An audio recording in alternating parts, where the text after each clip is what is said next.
Tak kenal kata menyerah, bisa jadi prinsip inilah yang dipegang Bustami Hamzah alias Om Bus dan Fadi Rahmi, paslon gubernur dan wakil gubernur Aceh nomor urut 1 yang bertarung pada kontestasi Pilkada Aceh 27 November 2024 lalu.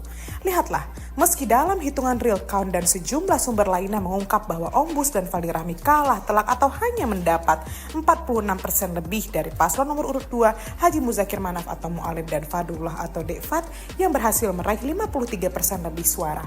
Tapi Om Bus tak bergeming, bahkan dengan lantang mengatakan pertarungan Mu'alim Dekfat belum selesai.